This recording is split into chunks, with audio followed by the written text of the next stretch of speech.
देखील या ठिकाणी जमा झालेले आहेत। वाल्मिक कराडच्या समर्थकांकडून या ठिकाणी घोषणाबाजी जी आहे ती सुरू झालेली आपल्याला पाहायला मिळते। काय मागणी काय मागणी काय मागणी काय मागणी? वाल्मिकांच्यावरचे खोटे गुन्हे मागे घेतलेच पाहिजेत।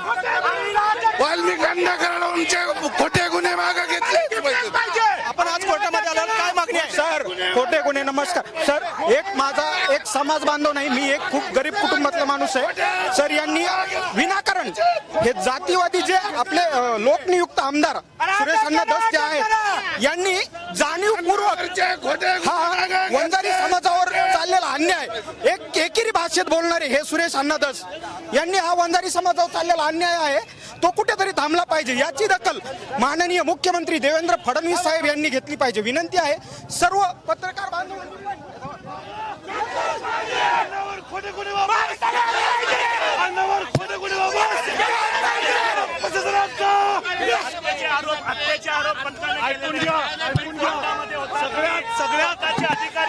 सगळ्यात महत्वाचं सांगतो, ऐकून घ्या। या ठिकाणी जी मी एक वकील आहे, त्याबरोबर भारतीय संविधान मला अधिकार देतं माझी भूमिका मांडायचं।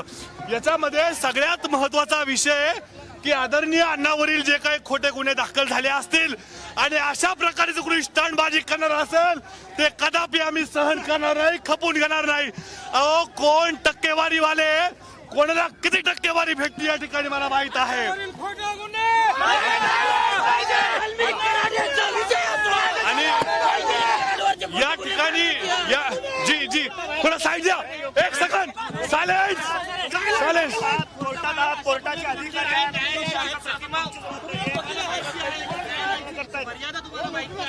न्यायालयाची मर्यादा मला माहिती आहे, परंतु त्या सुद्धा एक वकील आहेत न्यायालयाच्या। मला नाव सांगता येणार नाही, पण त्या स्वतः एक वकील आहेत।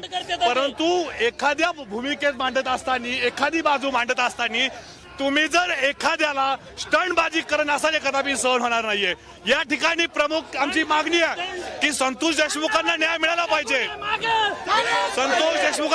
पाहिजे, परंतु त्याचबरोबर या ठिकाणी जर कोणी दंगली घडवून आणण्याचं काम करत असतील तर आम्ही माफ करणार नाही, कधी सहन करणार नाही। मी मीडियाच्या माध्यमातून विनंती करतो, जे काही अण्णावर खोटे गुन्हे दाखल झाले आहेत त्यांचे या ठिकाणी तात्काळ मागे घ्यावेत।